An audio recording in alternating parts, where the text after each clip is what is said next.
चांदनी सबको पास बुलाती है, मैं तो क्या ये सारी दुनिया गाती है। कुछ तो गीतों से मन बहलाते हैं, कुछ घाव समय से खुद भर जाते हैं। मेरे प्रिय बंधुओं, देवियों व सज्जनों, आकर्षण से बचना बड़ा कठिन होता है। जीवन में हर कोई किसी न किसी आकर्षण का शिकार हो ही जाता है। इसीलिए ये 4 पंक्तियां सुनाई हैं। चांदनी सबको पास बुलाती है, मैं तो क्या ये सारी दुनिया गाती है। कुछ तो गीतों से मन बहलाते हैं, कुछ घाव समय से खुद भर जाते हैं। ठीक से बात को समझिए। बड़भागी हो जो ये मनुष्य का शरीर आपको मिला है। ये आपके ही पुण्य कर्मों का फल है। भले किसी भी जन्म में किए हो। यहां इंसान इस तेज रफ्तार जिंदगी में अपने आप को असहाय समझता है और दूसरों में सहारे ढूंढता है। दर दर भटकता है, लेकिन ज्यादातर मौके धोखे बन जाते हैं। आज जो सूत्र सुना रहा हूं, ध्यान से सुनना। यद्यपि बहुत थक गया हूं, लेकिन फिर भी आपके चरणों में खड़ा हूं। गौर से सुने। मनुष्य की अंतरात्मा ही परिशुद्ध होकर परमात्मा हो जाती है। एक बार फिर उच्चारण कर रहा हूं, क्योंकि महासूत्र है। मनुष्य की अंतरात्मा ही परिशुद्ध होकर परमात्मा हो जाती है। आज भी मुझे याद है, ये महासूत्र मैंने एक काफी बुजुर्ग बहन को सुनाया था। जानते हो, थक चुकी थी, बुरी तरह से निराश हो चुकी थी। उसने मुझे कहा कि मरने के बाद पता नहीं मेरी अंतिम क्रियाएं होंगी या नहीं। उसने कहा, मैं नहीं जानती कि जब मैं दुनिया छोड़ूंगी कोई विधि विधान से मेरे लिए अंत्येष्टि कर्म कर पाएगा या नहीं। मेरी एक इच्छा है, यदि शास्त्र में कोई विधान है तो मैं जीते जी वे सब काम करवाना चाहती हूं जो मरने के बाद होते हैं। जरा सोचो, इंसान कहां तक टूट जाता है। बहुत ही स्नेह रहा। उसने कहा कि मैं तुझे अपना बेटा मानती हूं, तू मुझे सही राय दे और करवा सकता है तो मेरे लिए इतना करवा दे। मैंने कहा, माता जी, मुझे नहीं पता कि इन अंत्येष्टि क्रियाओं का कितना फल जीवात्मा को मिलता है, लेकिन मैं इतना जरूर जानता हूं कि इंसान की अंतरात्मा ही परिशुद्ध होकर परमात्मा हो जाती है। उसने कहा, ये कैसे होगा? मैंने उससे कहा, एक महामंत्र देता हूं। ये मंत्र मैंने उस महात्मा से लिया था और आज तक मैंने कभी उच्चारण नहीं किया। वो मंत्र मैंने उस अपनी बुजुर्ग बहन को दे दिया। जानते हो, आप कल्पना नहीं कर सकते कि उसने मरने से पहले करीब 6 साल तक अपने भीतर परमात्मा को देखा। लेकिन ये भौतिकवादी युग है। लोग कहते हैं कि हमारी देह में परमात्मा जैसा कुछ भी नहीं है। ध्यान से समझिए, जिस मन को हम जानते हैं उसमें तो कोई परमात्मा जैसा नहीं है। और रही शरीर की बात, इस देह की बात, तो ये निश्चित ही पशु है। देह में क्या है जिसे कोई परमात्मा कहेगा? देह में तो कुछ भी नहीं है। पशु की देह में और मनुष्य की देह में कोई फर्क नहीं है। बस शरीर अलग अलग हैं, भीतर का स्वरूप एक जैसा ही है। हम अपने को देह मात्र समझे हैं। अगर शरीर ही समझेंगे तो फिर हम पशु हैं। देह में परमात्मा का वास नहीं हो सकता। मन में शायद परमात्मा हो, तो इस बात को भी ठीक से समझ लीजिए। मन को थोड़ा खोजोगे तो वहां पशु से भी बदतर कोई मौजूद मिलेगा। इस जगत में कोई पशु उतना बदतर नहीं है जितना मनुष्य का मन है। कितनी घृणा, कितना द्वेष, कितनी हिंसा और कितना पाप इंसान के भीतर भरा है। तो फिर मन कैसे परमात्मा हो सकता है? देखिए, भीतर आपके परमात्मा है, लेकिन ये देह पशु है। इसके भीतर जो मन है वो पशु से भी बदतर है। इस देह और मन दोनों में परमात्मा नहीं हो सकता। लेकिन हमारा जानना, हमारा पहचानना, हमारा बोध हमारे शरीर और मन के बाहर है। हम अपने शरीर को जानते हैं। इसके पीछे भी किसी का तो अंतर्दर्शन नहीं होता है। ध्यान से बात को समझिए। सत्य को समझना पड़ता है।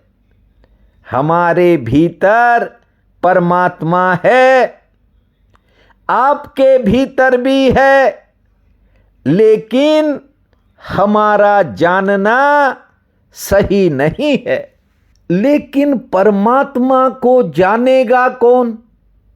यहां कोई जानना ही तो नहीं चाहता।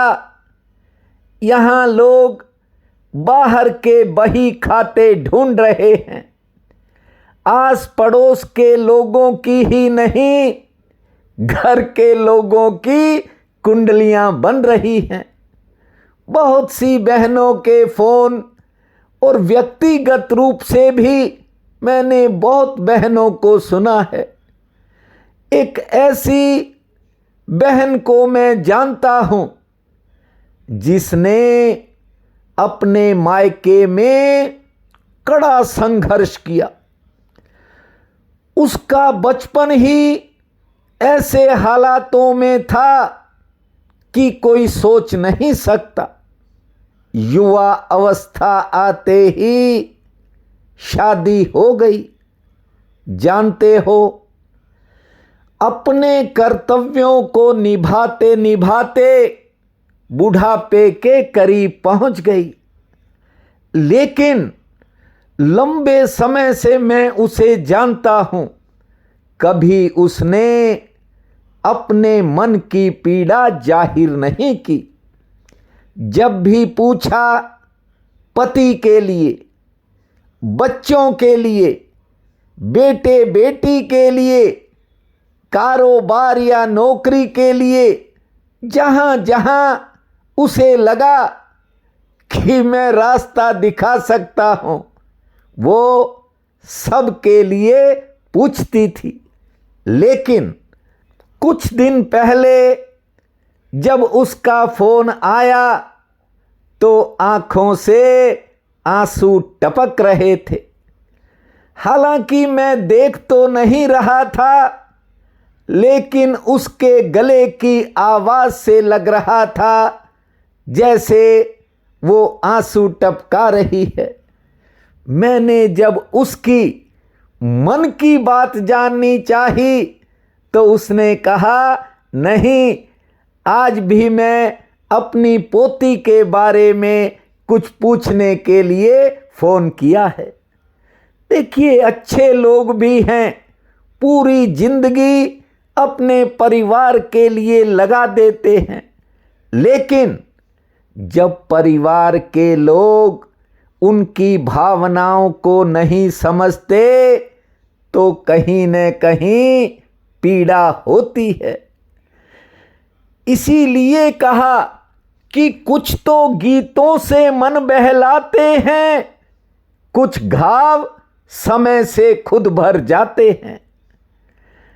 कोई कहीं सहारा ढूंढता है, कोई कहीं बातें सुनकर, खबरें सुनकर, फिल्में देखकर या कुछ भी करके अपने दुख को भुलाने की कोशिश करते हैं। लेकिन वो दुख घूम फिर कर, छिप छिप कर फिर उघड़ जाता है। आज आपको एक बहुत ही महत्वपूर्ण बात सुना रहा हूं। मैंने उस महिला से, जिसने कहा कि मरने के बाद की आप क्रियाएं करवा दो, मैंने उसे कहा कि इंसान की अंतर आत्मा परिशुद्ध होकर परमात्मा हो जाती है। ये मैं नहीं कहता, ये निज धर्म कहता है। लेकिन उसकी तरफ थोड़ा बढ़ने का प्रयास करना होगा। यहां कोई लाख कहे कि अपने को जानो, अपने को लोग जानना नहीं चाहते। यहां कुछ और ही हो रहा है और इसी कारण इंसान के भीतर हीनता और दीनता आ रही है, एक असहाय अवस्था आ रही है। देखिए, आप सालों से मुझे जानते हो, मैंने कभी नहीं कहा कि आप मेरा अनुसरण करो। मैं सदा एक बात कहता हूं कि इन सूत्रों को आप सुनिए, समझिए। यदि कुछ आपकी आत्मा को ठीक लगे तभी आप आगे बढ़ें। यहां ऐसे ऐसे लोग हैं जो कहते हैं कि मैं सब कुछ हूं मेरी शरण में आ जाओ, मैं तुम्हें पार लगा दूंगा, मैं तुम्हें द्वार दिखा दूंगा, मैं तुम्हें परमात्मा तक पहुंचा दूंगा। ऐसी बातें लोग कर रहे हैं और लोगों की कमजोरियां हैं कि वे स्वीकार भी कर लेते हैं। ध्यान से समझिए, अगर मैं आपसे कहूं मेरे पीछे चलो तो मेरे पीछे आप चलेंगे, लेकिन यह चलना बाहर चलना है। आप सदा एक बात को याद रखो, कभी किसी का अनुगमन मत करो, चाहे वो कोई भी हो और चाहे मैं हूं। बाहर के सब रास्ते संसार में ही लेकर जाएंगे। इसलिए आपसे कहता हूं, अपनी आत्मा का अनुसरण करना। किसी की शरण में जाने की बजाय आत्म शरण में जाना। जानते हो, इतनी दुखी थी वो महिला जिसने मुझे कहा कि आप ये अंतिम क्रियाएं मेरे रहते करवा दो। मैंने उससे कहा कि मंत्र मैं दे सकता हूं, जपना तुझे पड़ेगा, लेकिन मेरी आत्मा कहती है कि इसके बाद यदि तू ठीक से जप लिया तो तुझे इस संसार में ही नहीं परलोक में भी तू अपने आप को उस दीन दयाल के पास पाएगी। सांसारिक सहारे किसी भी समय जब आप दे सकते हैं, लेकिन मैं आपको सकल सहारा का ज्ञान देता हूं।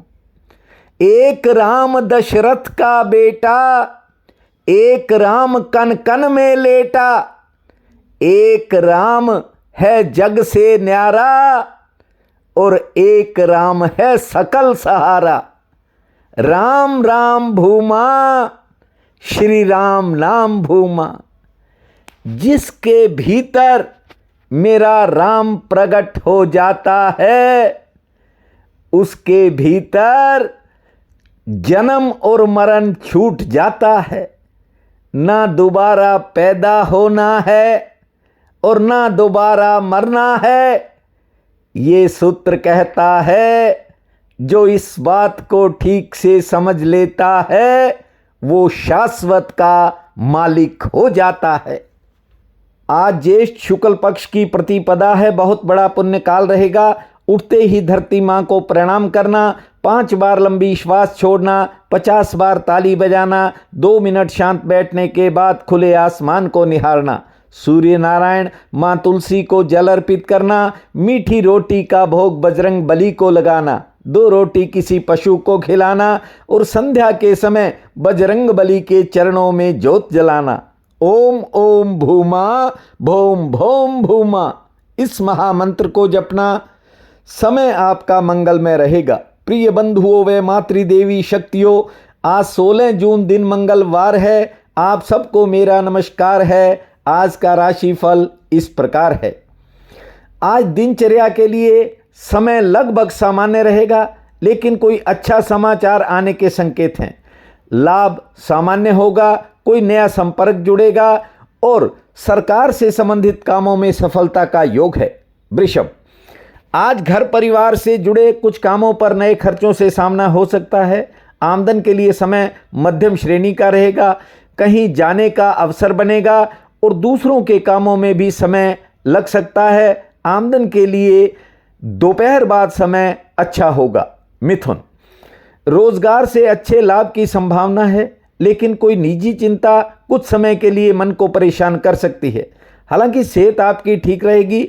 यात्रा हो सकती है। मान सम्मान में बढ़ोतरी का योग है। कर्क, आमदन के लिए दिन ठीक है। संतान संबंधी कामों में थोड़ा इंतजार करना पड़ेगा। कार्य क्षेत्र में काम का बोझ ज़्यादा रहेगा। नौकरी पेशा लोगों के काम आसानी से निपटेंगे। किसी करीबी की बात थोड़ा मन को बेचैन कर सकती है। सिंह, आज मन में किसी काम को लेकर अचानक दुविधा बन सकती है। हालांकि करीबी लोगों का सहारा मिलने के संकेत हैं, सहयोग मिलेगा। दोपहर बाद समय बदलेगा, सेहत ठीक रहेगी और किसी पुरानी मेहनत से फायदा मिल सकता है। कन्या, जरूरी किसी काम में अचानक देरी हो सकती है। लेन देन के कामों में आज आपको राहत मिलेगी। सेहत पक्ष थोड़ा नरम है। हाँ, किसी रुके हुए काम में गति आने से आपका मनोबल बढ़ेगा। तुला, दिन काफी भाग्यशाली है। कुछ पुराने काम आज बनते हुए नजर आएंगे। मन में बीती कोई घटना उतार चढ़ाव करेगी।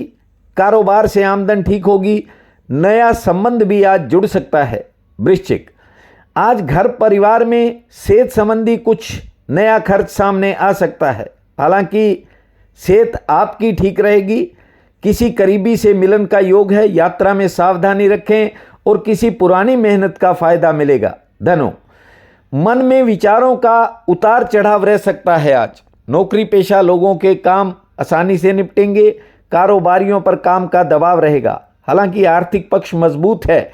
किसी मुलाकात से कुछ फायदा भी होने के संकेत हैं। मकर, कारोबार में आज उतार चढ़ाव रहेगा। नौकरी पेशा लोगों पर भी काम का दबाव रहेगा। आमदन के लिए समय मध्यम श्रेणी का है। किसी के सहयोग से कोई रुका हुआ काम आगे बढ़ेगा। कोई करीबी किसी काम के लिए आपको आज निराश भी कर सकता है। कुंभ, कारोबार के लिए दिन ठीक है। मान सम्मान में बढ़ोतरी होगी। कोई नया काम बन सकता है। सेहत पक्ष मामूली नरम है और कार्य क्षेत्र में किसी काम के लिए इंतजार भी करने के योग हैं। मीन, आज संतान संबंधी कामों में सफलता मिलेगी, लेकिन आज कोई रुका हुआ काम मन में दुविधा पैदा कर देगा। गृहस्थ के कामों में कुछ नए खर्चे होंगे। दोपहर बाद समय में बदलाव होगा और किसी बिगड़े काम में सुधार होने से आपका मनोबल बढ़ सकता है। आज का ये दिन आप सबके लिए अति शुभ फलदायी हो, यही मेरी कामना है। आप सबका बहुत बहुत धन्यवाद।